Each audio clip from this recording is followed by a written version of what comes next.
I got a text message earlier today that started with, "Buckle up, bitch." And that's not me talking. That's my friend, Squirrel, describing the morning her anxiety decided to show up before she'd even left the house for a new teacher boot camp. Diarrhea before she walked out the door, and sweating through her first training. Convinced she was going to throw up. Convinced she was a fraud who'd been let into the building by mistake. Here's the thing about Squirrel, though. She isn't new to education. She's starting her 20th year. She's been a paraeducator in her field for 2 decades. She just got her teaching credential. 20 years in the classroom, and the imposter feeling still found her, like it was her first day. And then tonight, the same night as I'm writing this, about 2 hours ago, it happened to me. 26 years in, back to school night, and I'm the one fighting back tears in my husband's arms. Not sure totally why. So tonight's episode isn't just about new teachers. It's about the thing that doesn't care how long you've been doing this. This is the Veteran Teacher Files, and I'm your host, the Dragon Lady.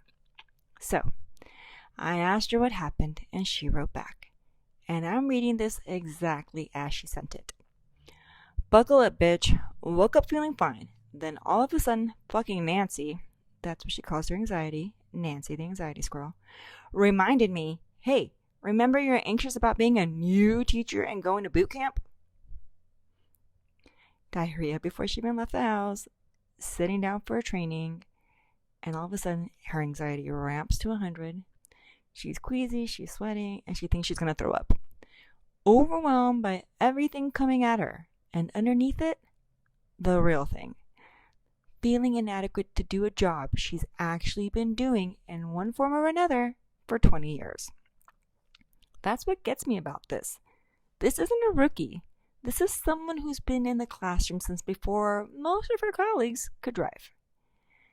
And the title change from paraeducator to teacher was enough to make her full body go into a revolt. Teacher imposter syndrome isn't just new job jitters. It's the specific, persistent belief that you're a fraud about to be found out, even while you're doing the job competently. And teaching is basically built to manufacture it. You're supposed to be a subject expert, a behavioral strategist, and a mentor all at the same time, all day in front of an audience that's constantly judging you. Kids, parents, admin, teachers, with no single scoreboard telling you whether you're actually fine. There's no metric for a good class. A lesson bomb, a kid struggles, and there's nothing to point to say, "See, I'm doing fine." That vacuum is exactly where the imposter feeling moves in and gets comfortable. I actually heard it again just last week at my own orientation. I was sitting next to a woman who told me she was feeling overwhelmed. She said she hadn't been that tired since she was a freshman in college. Different training, different room, same feeling Squirrel described. Same feeling I'll get to in a minute. This isn't rare. This is the room. Here's the part I almost didn't tell you. Today was our first site meeting. Tonight was back to school night. And somewhere between those two things, I found out exactly who I'm working with, exactly what I'm walking into, and I questioned myself for the first time in longer than I can remember. I'm taking on 7th and 8th grade. Math and science, after being out of the classroom for 7 years. So not the deep end, but I'm definitely jumping in. On top of that, I'm teaching dual immersion in Spanish. I'm a native Spanish speaker, but the last time I had to use academic Spanish to actually teach was during the 2014-2015 school year. Talking to parents today, I wondered if they can hear how rusty I was, or I am. Not just in the academic Spanish either, because I am pretty nervous about my academic Spanish. I'm nervous about my scientific Spanish, my mathematical Spanish, but I'm also just worried about my Spanish in general. Because the only person I really have Spanish conversations with nowadays is my mom. Yeah, I might listen to Bad Bunny and I might throw in some Spanglish here or there, but to actually converse and hold a conversation with, probably my mom. On top of that, my dual immersion partner is a native Spanish speaker from South America who's been in the country for just over a year and whose Spanish never had to sit on a shelf for a decade. So yeah, that's fun. Comparing myself that every single day is going to be fun. Yep. Looking forward to that.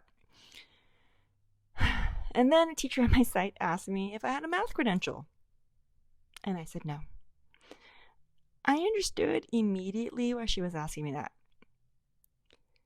Last time I was at that site, this site that I'm at now, I was their math instructional coach.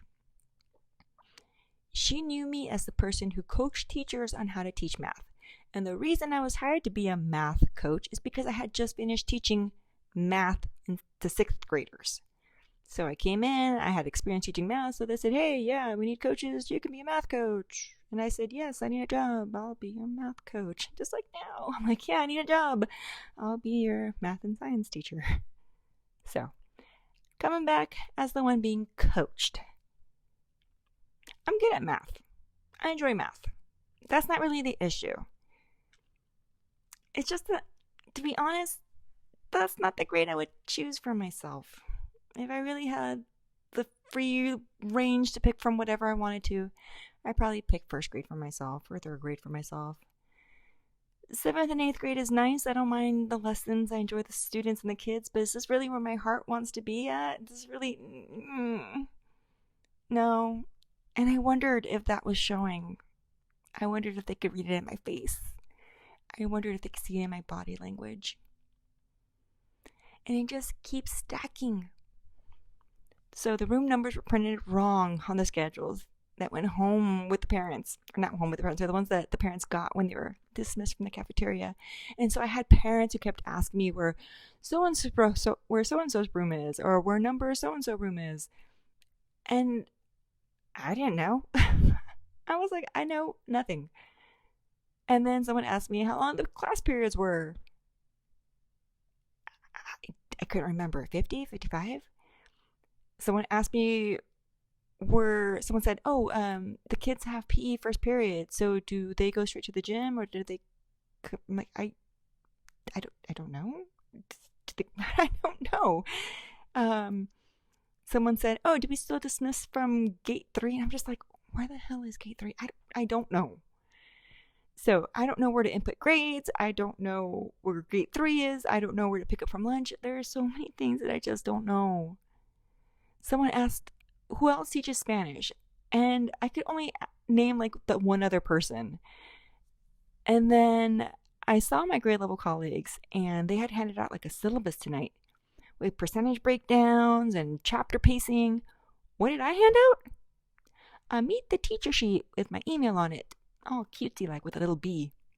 By the time I got home, I fell into my husband's arms and I was on the verge of tears. And I couldn't even tell him exactly why or tell you exactly why. I just know that I'm really overwhelmed. And let's be real about the physical comedy of it too. I was sweating profusely at back to school night. And of course, that was the exact moment when the AC decides to just turn off because it's 5 p.m. So there I am, already running hot, perimenopause, and now I'm in a building that has decided to just match my mood.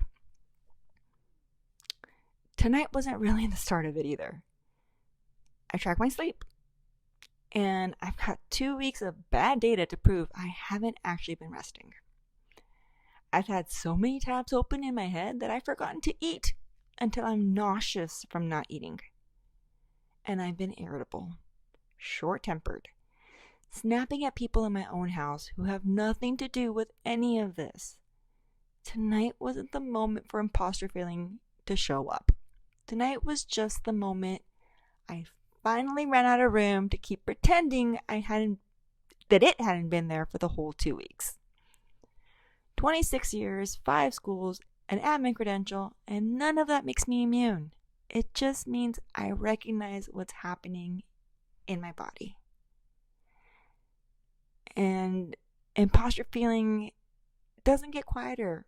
It gets meaner about how it shows up. So, unfortunately, I'm not going to tell you tonight ends with me feeling fine, because it doesn't work out that way. What helps isn't making the feeling disappear. It's what Squirrel did when she named her anxiety Nancy. A little irreverence is humor. A little irreverence is armor. It's what I did tonight when I called her to tell her the truth about my own day instead of just reassuring her about hers.